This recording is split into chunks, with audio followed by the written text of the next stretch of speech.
इरफान सिद्दीकी साहब, आपने बड़ी दिलचस्प तहरीर जिसका उन्वान आपने एक्सटेंशन दिया, उसमें काफ़ी आपने बातें लिखी हैं। क्या बाजवा साहब की मजीद 8 माह की जो एक्सटेंशन है, उसकी जो ज़ोरदार हवाएं हैं वो एवन फील्ड से टकरा रही थी, और क्या दबाव डाला गया था इसके लिए? जब मैं अक्टूबर में गया लंदन और मेरी मियाँ साहब से मरियम वहाँ पहले से पहुँची हुई थी, तो दोनों मौजूद थे और उनकी मौजूदगी में बहुत सी मुलाकातें हुई। तो मेरा ख्याल था कि जो सरगर्म मौजू होगा वो होगा नए चीफ़ की तकर्री। लेकिन मुझे हैरत हुई कि नए चीफ़ की तकर्री के हवाले से इतनी बात नहीं हो रही थी जितनी बात ये हो रही थी कि बाजवा साहब अभी बावजूद जो वो ख़ुद जानते होंगे तसलसल चाहते हैं अपने इक़्तिदार का या अपनी जो आर्मी चीफ़ के तौर पे उनकी पोजीशन थी उसका, और वो 4, 6 या 8 महीने जितने मुझे मुद्दत का तयन तो नहीं था, लेकिन ये वाज़ेह था कि उनका नामा व पैगाम यहाँ से हुआ है।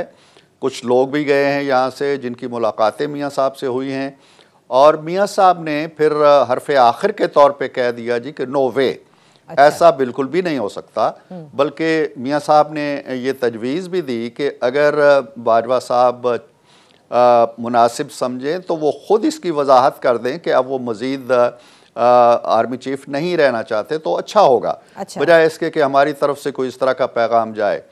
तो उसके 2 या 3 दिन के बाद यहाँ पे किसी गालिबन जो फ़ौज की यूनिवर्सिटी है, डिफेंस यूनिवर्सिटी है, उसके अंदर किसी तकरीब में बाजवा साहब ने बैन खिलाफ मामूल बहुत से सहाफ़ियों को बुलाया गया, और वहाँ उन्होंने ये वाज़ेह ऐलान कर दिया जिसकी तरफ मियाँ साहब इशारा कर रहे थे कि वो अब मज़ीद एक्सटेंशन के ख्वाहिशमंद नहीं हैं। अच्छा। तो ये वहाँ एक सरगर्म मौजू रहा है और उनकी ख्वाहिश भी रही है और वो ख्वाहिश पहुँची भी है।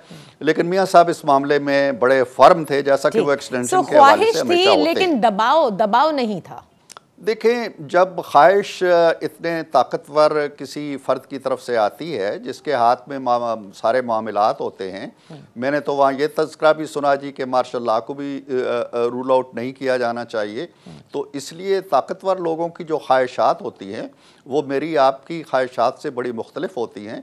उनमें ताकत का उनसर भी होता है, धमकी का उनसर भी होता है, दबाव का उनसर भी होता है। इसलिए मैं अगर ये ना भी कहूँ तो आपको मालूम होना चाहिए कि अगर ख्वाहिश आई है तो उस ख्वाहिश के अंदर सिर्फ कोई आरजू नहीं थी या सिर्फ कोई इस तरह की ख्वाहिश नहीं थी जिस तरह की हम एक दूसरे से करते हैं।